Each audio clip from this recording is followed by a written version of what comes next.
guarnicionería es uno de los oficios, digamos, más antiguos que existe, porque desde que se inventó la rueda hubo que inventar algo para que los animales tiraran de los carros y todo eso.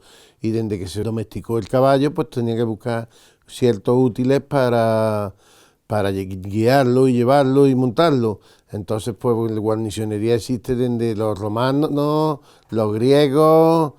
Es antiquísima esta tradición que ha ido evolucionando con el tiempo y cada vez es de una manera distinta, pero cada zona tiene su propia idiosincrasia del tipo de cosas que usan y eso. En todo lo que es nuestra tierra Andalucía, lo principal que se usa es un tipo de guarnicionería, sobre todo para montura y eso, que es imitar, se usaba la montura vaquera o el albarrón jerezano, que siempre se ha usado pues para el trabajo en la briega del campo, con los animales bravos y todo eso. El tipo de enganche que se ha usado siempre ha sido el tipo de calecera, que es el autóctono de aquí de la tierra.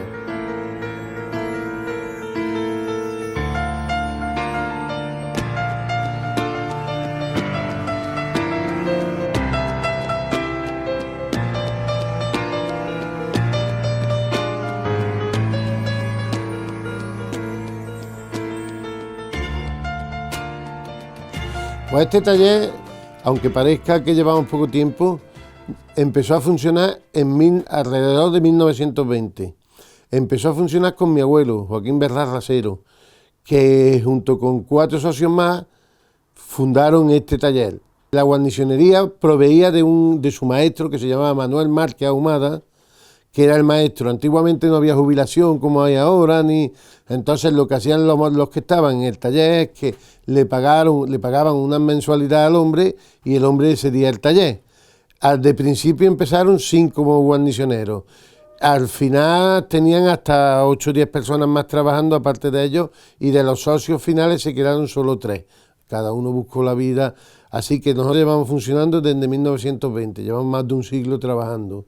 Hemos trabajado en distintos sitios, pero siempre en Montilla. Soy un apasionado del mundo de los caballos, entonces yo tenía la facilidad de que mi abuelo, como era guarnicionero, se acercaban muchas personas a arreglar cosas y eso.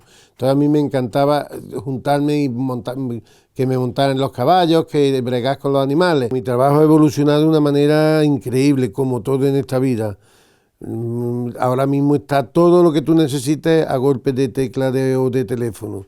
Cuando yo empecé en los años 80 no era así. Tenías que ir bien a irte a... Tú estabas aprendiendo, yo me acuerdo perfectamente que yo estaba aprendiendo con mi abuelo, pero me iba a otros talleres, por ejemplo a ESIS, a IVA, que había un taller que era de Rafael Menta, que ya ha desaparecido. Me iba, por ejemplo, a los almacenes. Para los almacenes comprar material, pues yo tenía aquí a unos almacenes que no se sabía dónde, no sabían prácticamente ni lo que querían, y era muy difícil encontrar los materiales, aunque se encontraban, pero era muy difícil. Actualmente, gracias a Dios, pues casi lo que yo digo, todo lo que tú quieras está a golpe del ordenador. Buscas cualquier cosa y aparece en el ordenador. Eso es una ventaja. Pero se ha perdido el encanto de tener que ir, comprar la piel, ver, seleccionar. Eso todo tiene un pro y un contra.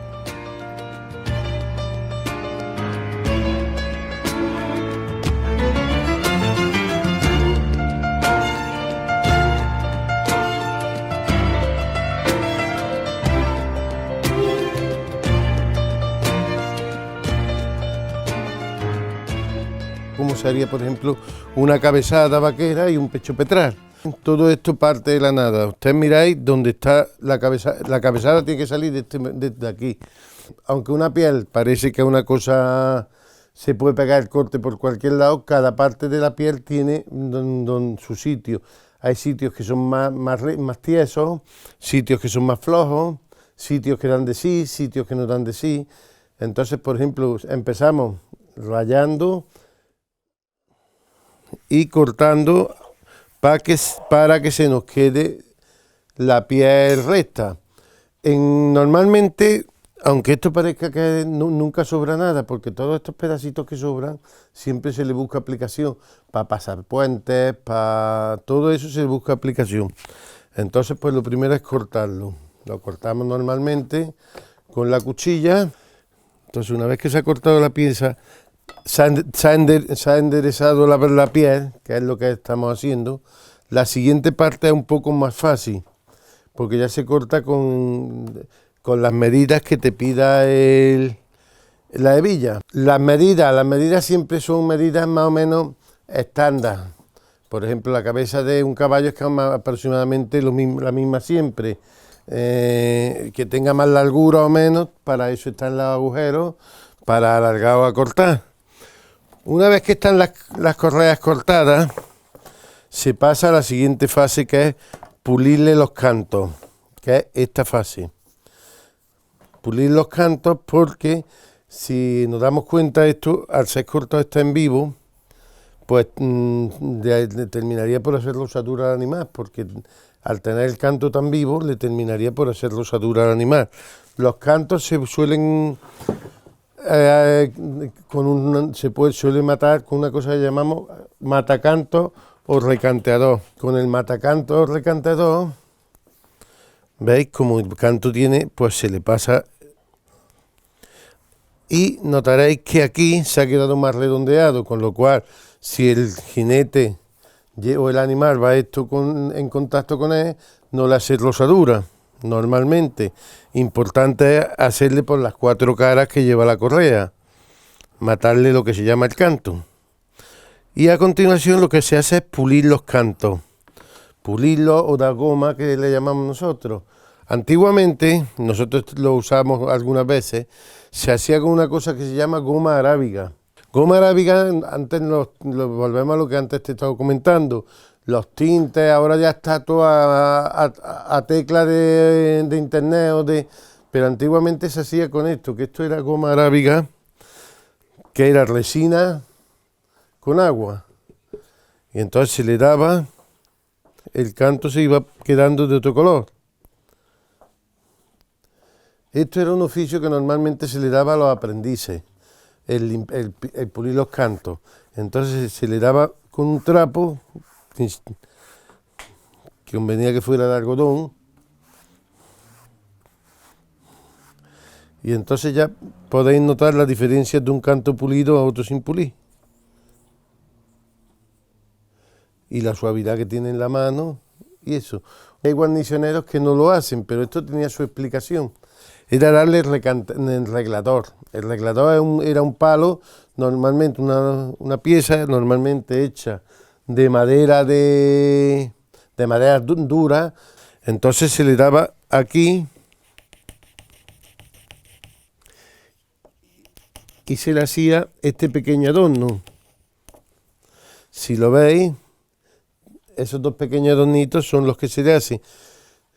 Yo entendía, me contaron mi abuelo y la gente que estaba trabajando, la gente mayor, que el reglador era la categoría que tenía la pieza. Si había guarnicioneros que podían darle 2 regladores, guarnicioneros que le daban 1, y los talabarteros que no daban reglador. Entonces era un indicativo de que era de más calidad una pieza que otra. Eso comentan. Yo siempre le doy 2, yo me he autopuesto siempre, para darle 2 reglados.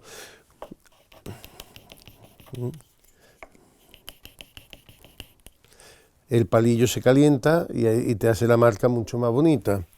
Una vez que tienes eso, pues empezamos con la siguiente fase, que es la hebilla. Vamos, la costura. Entonces tú, por ejemplo, normalmente coges la pieza a la medida de la hebilla, la medida que has cortado ya previamente, y ya lo que te tienes que hacerlo es prepararla para coser. ¿Bien? Que normalmente se prepara. Esto es muy importante. Normalmente las esquinas se le suelen matar, porque con el tiempo, cuando se endurecen las correas, se levantan las esquinas y esto puede ser un daño para el animal. Entonces, yo he visto algunos guarnicioneros que no, a mí me enseñaron que las esquinas se le mataban. Entonces ya la esquina se queda mucho más curiosa. Una vez que hemos señalado y eso, el siguiente paso que solemos hacer para hacer cualquier prenda de esto, una cabezada, un pecho petrales, la ruleta.